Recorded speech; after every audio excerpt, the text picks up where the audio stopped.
Respect doesn't follow weakness. It follows certainty. And most people don't disrespect you because they're cruel.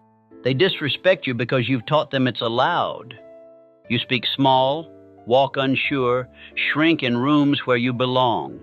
You second guess instead of standing tall. And when you wait for others to validate your worth, you've already given away the power to command it. Respect is not requested. It's declared through presence, tone, and boundaries. This isn't about arrogance, it's about alignment. Because when you start acting like you deserve more, the world will finally believe you do. You keep wondering why no one listens when you speak, why they overlook your ideas, your effort, your presence.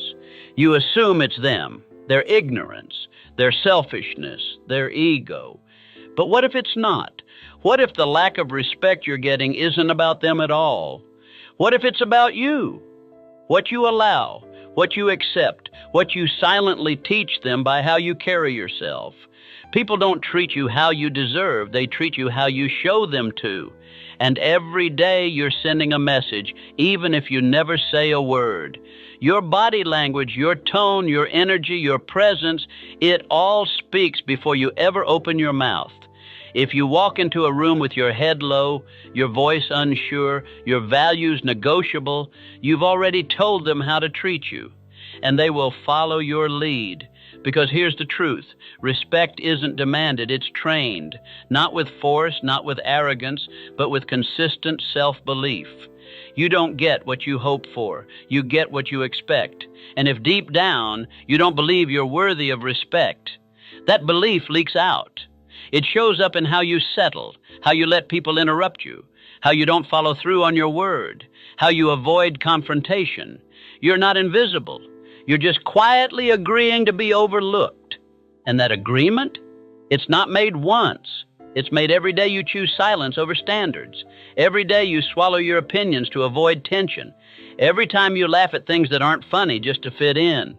You think you're playing it safe, but you're training the world to ignore your value. So if you want to change the way people treat you, you don't start with them. You start with you. Start by believing that your voice matters, that your time matters, that your energy isn't free. Then live like it's true. Show up like someone who deserves space.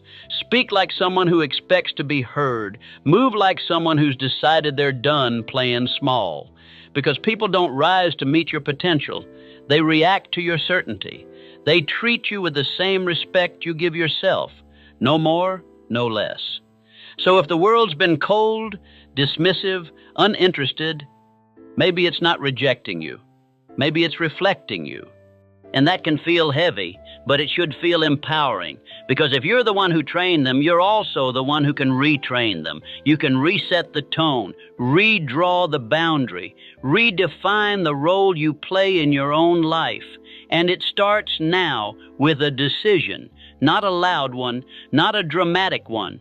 Just a quiet shift in the way you carry yourself, a subtle refusal to keep shrinking, because the respect you've been missing is the respect you've been teaching them to withhold. Change the lesson, and they'll follow your lead.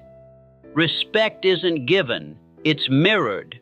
And like it or not, you've been teaching people exactly how to treat you since the moment you entered their lives. You've taught them through your patterns, through your tone, your posture, your reactions, and your willingness to tolerate what you shouldn't. People don't guess how to treat you. They respond to the signals you send. You think staying quiet is keeping the peace, but what it really does is tell them you're fine being invisible. You think letting things slide shows maturity, but it actually trains them that your boundaries are soft.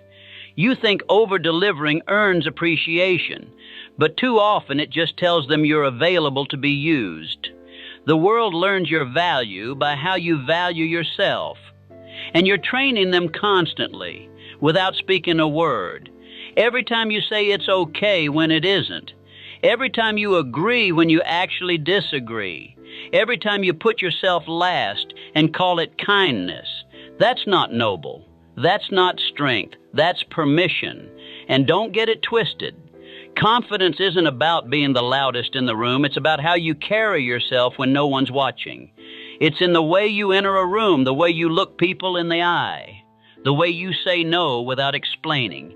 Confidence is quiet. Respect is earned in silence.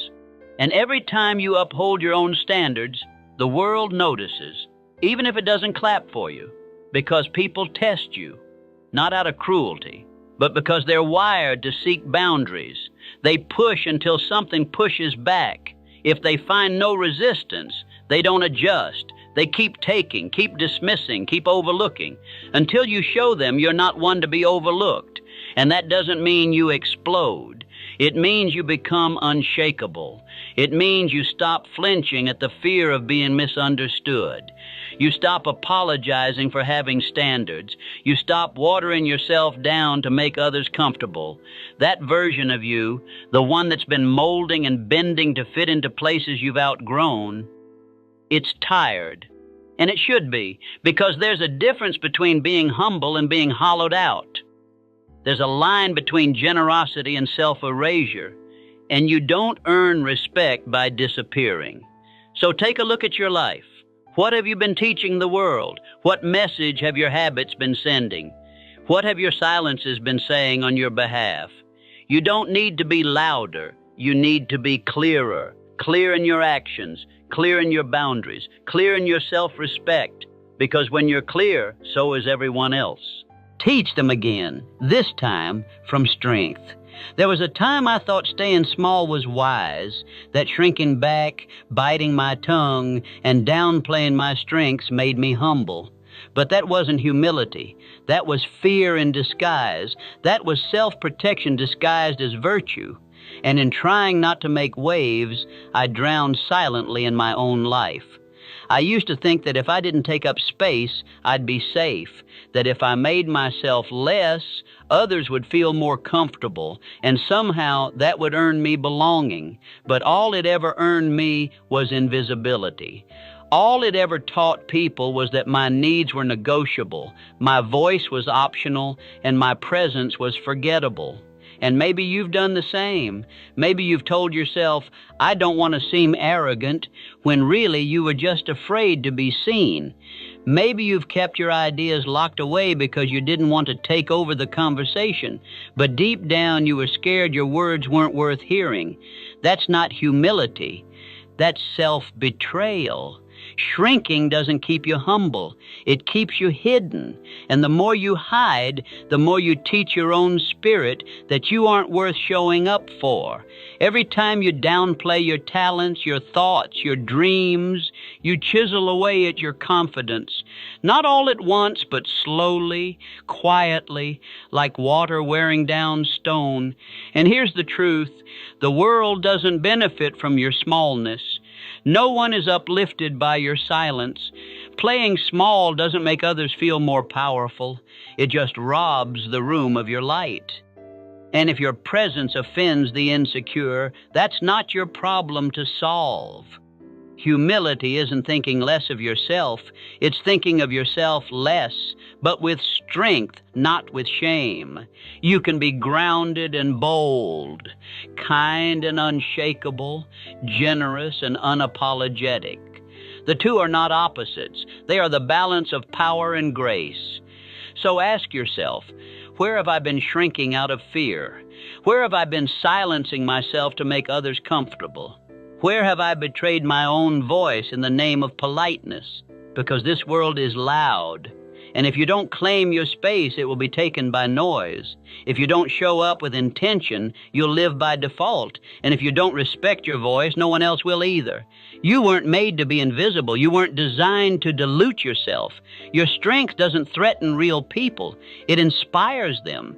And the ones it does threaten, they were never for you anyway. So grow, take up space, speak even if your voice shakes. Show up as you are, not to prove anything, but to stop hiding everything. Because shrinking isn't safety, it's surrender. And you were never meant to fold.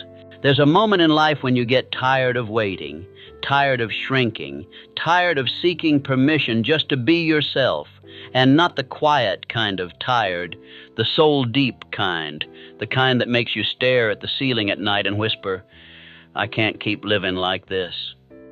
I used to wait for validation like it was oxygen, for someone to tell me I mattered, that I was enough, that I had the right to speak, to move, to want. I waited for a green light that never came, and in the waiting I withered. But here's what I've learned. The world rarely gives you permission. It gives you resistance. It gives you reasons to stay in line, stay small, stay silent. And if you wait for the world to hand you a crown, you'll die wearing a mask. You don't need permission to exist. You don't need anyone to approve your voice, your path, your ambition, your style, your presence. The moment you stop asking for permission is the moment you start living with authority. It's not arrogance. It's alignment. It's remembering that worth isn't earned through applause. It's recognized through ownership. And the more you look outside for validation, the more disconnected you become from your own power. The people who never fully step into themselves, it's not because they lack ability. It's because they're still waiting for a sign, waiting for someone to tell them they're ready. But readiness is a lie. Nobody feels ready. You move anyway. You don't need someone to say, "You're allowed to dream that big." You don't need anyone to sign off on your healing, your confidence, your vision. That's yours. That's been yours all along. And yes, it might feel strange at first, speaking when you've been quiet, holding your shoulders up when you've been used to slouching, walking into rooms without explaining your presence. But that feeling, that's not wrong. That's growth stretching you. That's your identity waking up. The truth is, you teach people how to treat you by how you treat yourself. When you carry yourself like you belong, people adjust. When you move without apology, people take notice. When you stop asking for a seat at the table and build your own, suddenly the game changes. So if you've been waiting, stop. Stop hoping for permission to breathe deep, to speak up, to shine. It won't come, because the only person who can give you that is you. And the moment you do, the world won't hand you power, but it will start treating you like someone who already has it. Confidence doesn't arrive like a gift. It's not something people hand you when they finally see your worth. It's something you build when no one's watching, something you earn when no one believes in you yet, not even you. I used to think confident people were just born that way, like it was in their blood, like they woke up with some secret that I didn't get. But the truth is, most of them started exactly where you are now, uncertain, invisible, tired of their own hesitation. Confidence isn't a switch, it's a structure.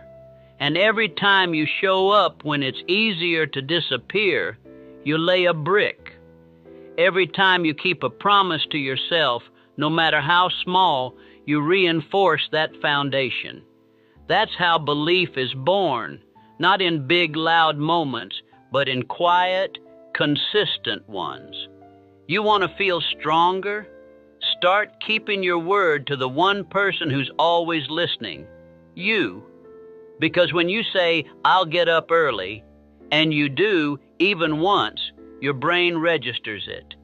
When you say, "I'm done with that habit," and you follow through even for a day, your soul takes note. And over time, those small wins stack up like armor. You begin to walk different, speak different, move through the world like someone who can be counted on, especially by themselves. That's what confidence really is. It's not loud, it's not arrogant, it's quiet strength rooted in self-trust. And the fastest way to kill it? Break promises to yourself. Say you'll change, then repeat the pattern. Say you'll start, then delay it again. Every time you do that, you send yourself a signal. I can't be trusted. And eventually, your mind believes it, your body believes it, and your future starts shrinking to match the limitations you reinforced. But here's the good news. You can reverse that. You don't need to accomplish everything overnight. You just need to start honoring your own word. Start with one promise. Keep it, then make another. Stack them. Let momentum do the heavy lifting. And don't worry if no one notices at first. Confidence doesn't come from being seen. It comes from being solid. You'll feel it long before they do. So if you've been wondering where your confidence went, ask yourself this. What promises have you broken to you? And what would happen if you stopped? Because confidence isn't bestowed.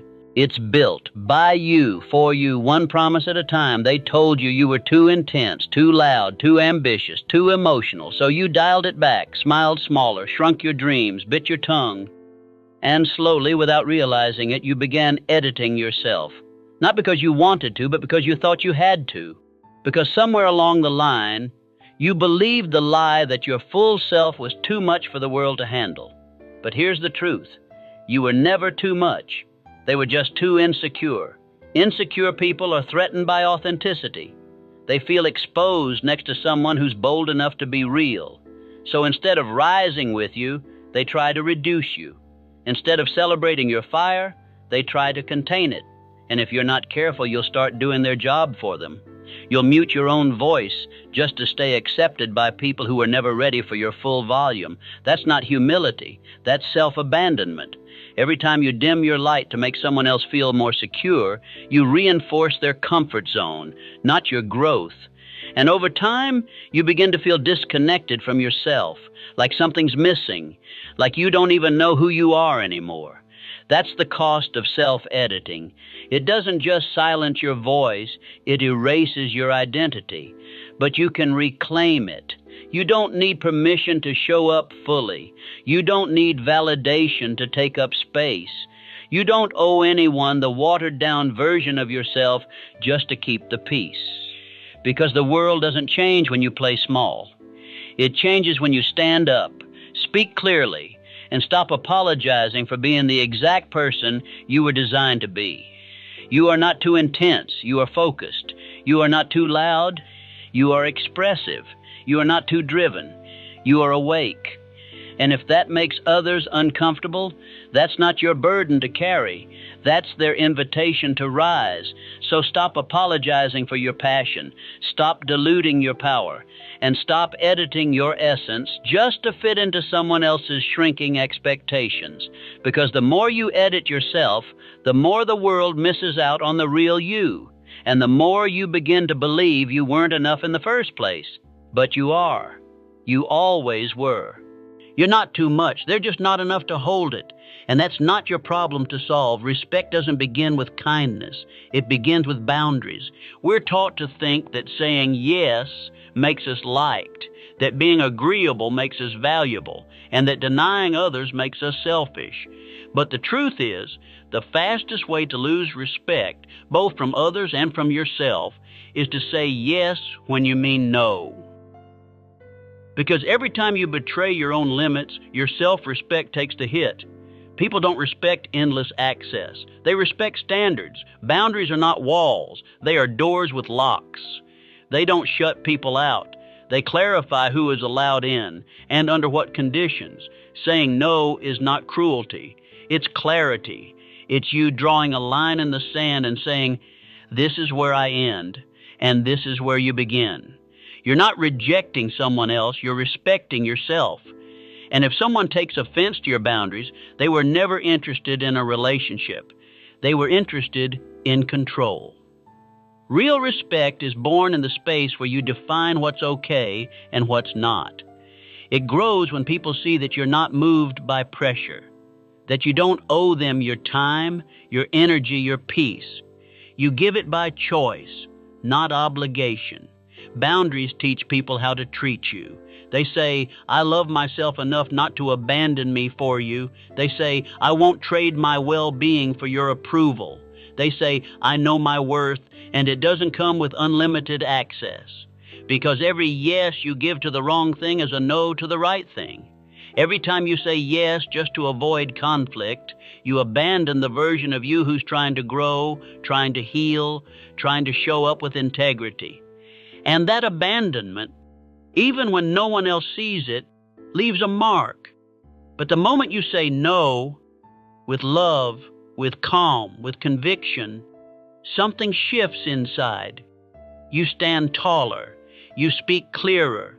And the people who truly belong in your life will recognize that no, not as rejection, but as alignment, because they're setting boundaries too.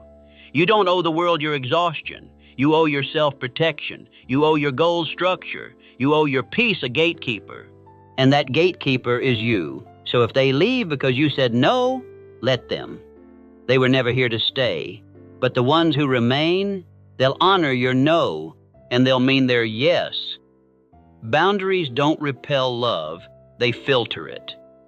And the respect you're waiting for, it doesn't come from being more available. It comes from being more honest with others and with yourself. Words don't just describe your world, they design it. Every time you speak about yourself, you're laying bricks. You're building either a prison or a palace. And most people have no idea they're speaking their own limitations into existence. They say, I'm just not good at that, and wonder why no one trusts them with more. They say, I'm not a leader, and wonder why no one follows them.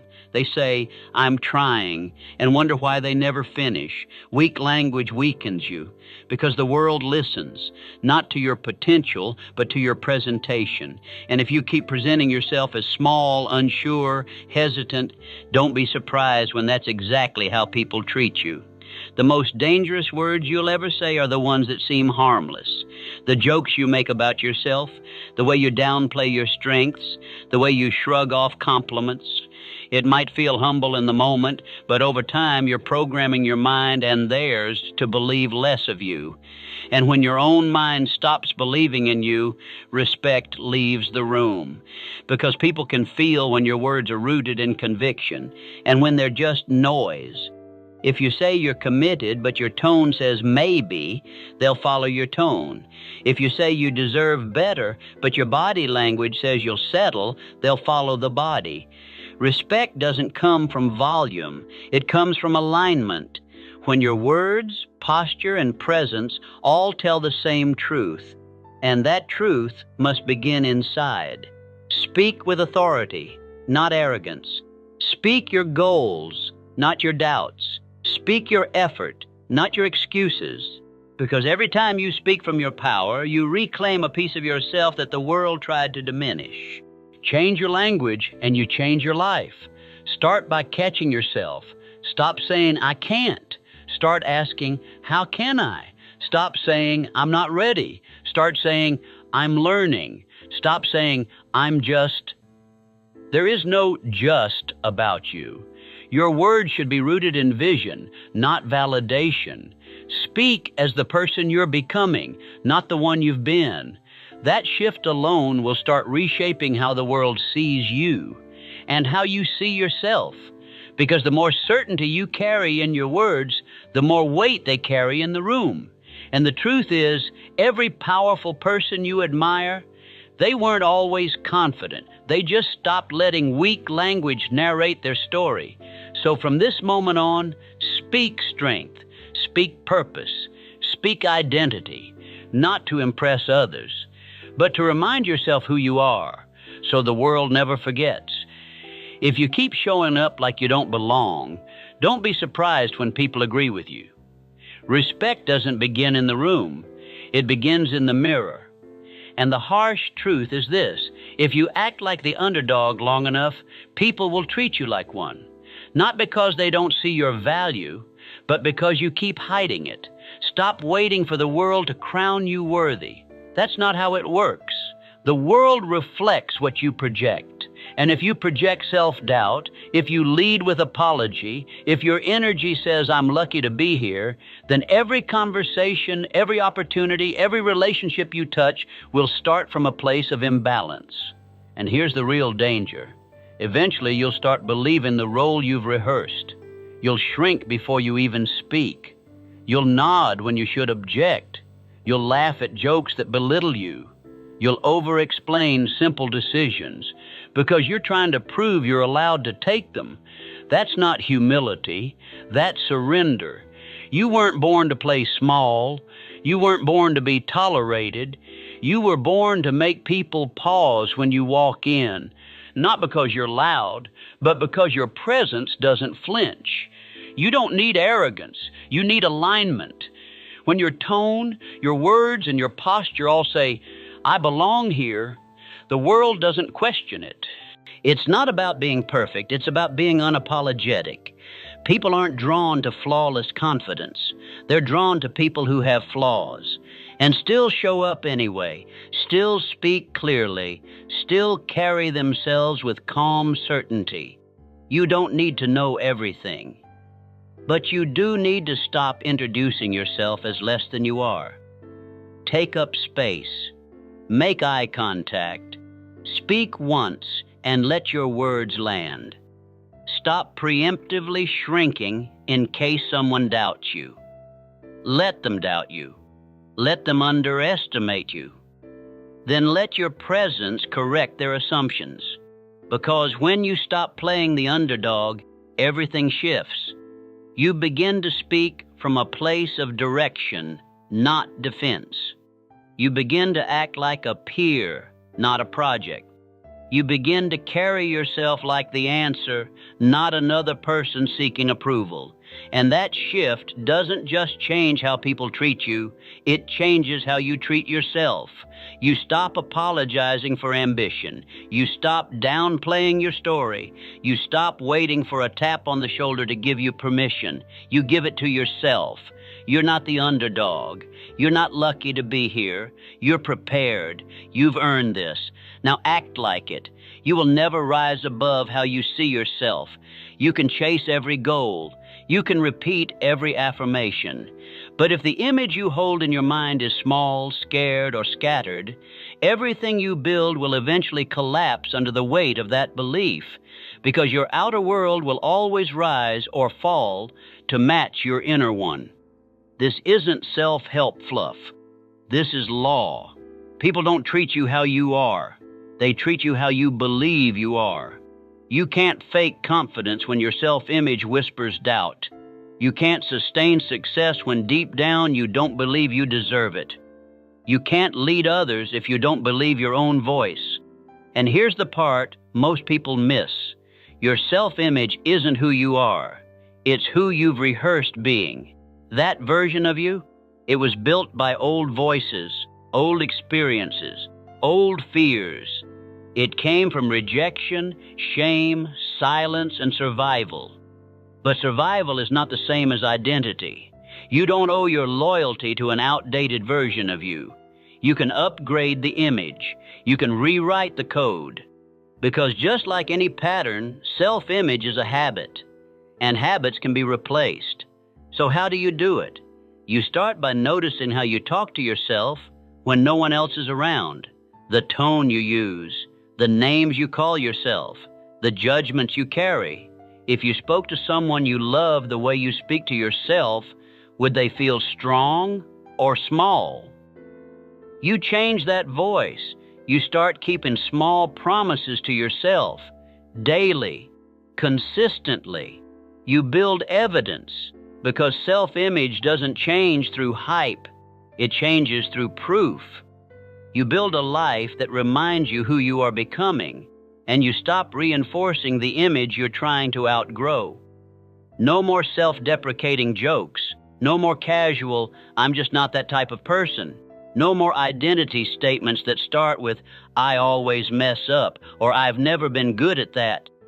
Because every time you say those words, you're painting your reflection and calling it truth. But you're not a fixed figure in stone. You are clay, still wet, still forming. And every thought, every word, every action is shaping you. So shape with care. You want respect? Start by respecting your own image. Not the polished mask, but the real rising version of you. The one who's been buried under years of playing small. The one who remembers what it's like to stand tall. You don't need to become someone else. You need to become fully you.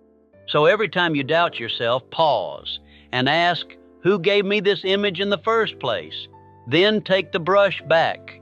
Because the moment you change the image, you change the story. And the moment you change the story, you change the standard. And when the standard changes, everything else has no choice but to rise to meet it. Silence isn't strength when it's fear. You've been taught that being quiet makes you strong, that not reacting, not speaking, not standing up means you're the bigger person. But sometimes silence is just fear dressed in discipline, and fear never earns respect. Let me be clear. Stillness can be powerful. Reflection can be wise. But silence, when it comes from shrinking, from shame, from trying not to upset anyone, is not strength. It's erasure. You don't get points for disappearing. You don't get rewarded for tolerating disrespect with a smile. And you certainly don't gain admiration by making yourself invisible and hoping someone notices the absence. You get respected when you speak clearly, when your tone matches your truth, when your presence tells the room, I know who I am. The world doesn't read your intentions. It reads your patterns. And if your pattern is avoidance, softness, over-apologizing, and silence in moments that call for fire, then don't be surprised when people walk over you like a rug they think was put there on purpose. Because in every room, people take their cues from you. Your energy teaches them how to treat you. And if you keep holding your tongue when something matters, if you keep smiling to avoid conflict, if you keep saying it's fine when it's not, you're not being the peacemaker. You're being the permission slip for your own disrespect. And that's not humility. That's self-abandonment. I know why you do it. You were told not to rock the boat. You were praised when you made things easy. You were called mature when you swallowed your voice. But they never told you the cost. They never told you that one day you'd be surrounded by people who forgot you had needs because you never expressed them. They never told you that being quiet too long makes your soul louder at night, that your own heart will eventually scream, why won't you protect me? And that scream, that breaking point, is where real strength is born. Because one day you stop asking for peace. You start enforcing it. You stop hoping people will just understand. You start making yourself heard. You stop mistaking politeness for power. And you start understanding that true strength isn't found in being quiet. It's found in being clear, not aggressive, not loud, but clear. This is who I am. This is what I allow. This is how I expect to be treated. That's not arrogance. That's alignment. And you don't owe anyone an apology for finally turning the volume up on a voice you were never meant to silence. Because respect doesn't follow those who disappear. It follows those who are visible and rooted and unshaken in their worth. So speak. Even if your voice shakes, speak. Because every time you do, you prove to yourself and to the world that your presence was never a mistake. And your silence? It was just a pause, waiting for the return of your power. Respect starts with routine. People think respect is about charisma, titles, or talent. But real respect, lasting, grounded, undeniable respect, starts with what you do when no one's watching. It begins in your routine. Discipline earns more attention than desire. Order earns more admiration than excuses. And consistency? That's what turns a whisper of potential into a voice people listen to. You want the world to take you seriously? Then take yourself seriously first. Stop waiting for motivation. Stop hoping for someone to hand you a reason. Build one. Carve it into your schedule. Cement it into your day. Because when you wake up on time, when you move with purpose, when you show up even when you're tired, that's when something shifts. You begin to walk different, think different, speak different. And that difference, people feel it before they understand it. There's a reason soldiers walk with presence. There's a reason high performers have a stillness about them. It's not because they're better. It's because they've trained themselves not to waste motion, not to waste words, not to waste time. And that training, it starts in the mundane, your morning, your workspace, your nutrition, your time with your thoughts. You want to be respected? Start by respecting your hours. The truth is, people don't rise to meet your words. They rise to match your example.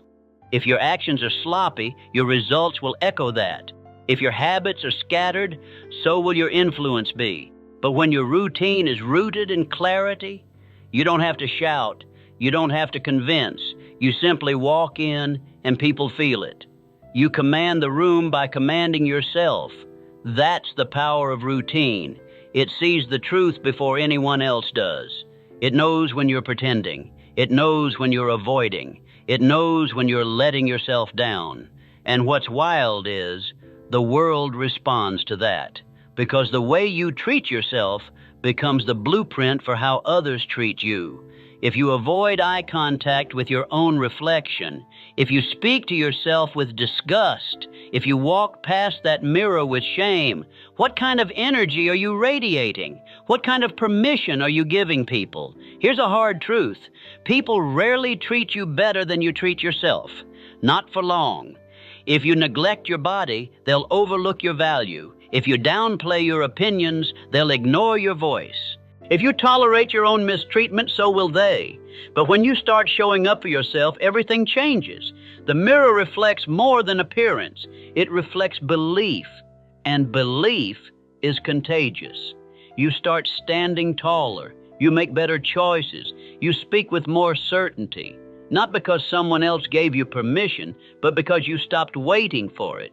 When you truly honor yourself, when you care deeply for your time, your energy, your peace, that's when the world begins to mirror it back. So look in the mirror, not for flaws, but for foundation. Ask yourself, would I follow this person? Would I trust this person? And if the answer is no, good, because now you know where to begin. The mirror doesn't lie. It just waits for you to tell a better story. They say confidence is earned, but the world doesn't wait to check your resume. It responds to how you walk in the room. That means if you walk like you've already earned it, people treat you like you did. You ever notice how some people don't even say much, but they still shift the energy when they enter? It's not luck. It's not magic. It's presence. And presence is posture, rhythm, breath, stillness, certainty and motion. And you don't need titles or applause for that. You need ownership. You need to decide that your worth isn't up for debate. Because when you hesitate, when you second-guess yourself out loud, when your energy shrinks and your voice trails off, you train the world to doubt you, not because you're wrong, but because you presented your truth like a question instead of a declaration. The world mirrors what you believe you deserve. So if you want to be respected, stop waiting to be ready. Walk like you're already becoming the person who gets that respect, because that's how it starts. Your body moves before your mind catches up. Confidence doesn't show up at the finish line. It's built step by step in the way you move now. Do you walk with your head up? Do you shake hands like you mean it? Do you speak like your words matter? Or do you apologize for existing? You've got to stop that. Because the longer you hesitate, the more you reinforce the false idea that you're not supposed to be here. And let me tell you, you are. You wouldn't even have the vision if it wasn't yours to grow into. So move like it's already real. Dress like you're already trusted. Speak like you've already earned the room. Walk like the doors are already opening. Because some of them only open when you approach with certainty. Not arrogance, not delusion, but quiet, grounded certainty. That's the difference.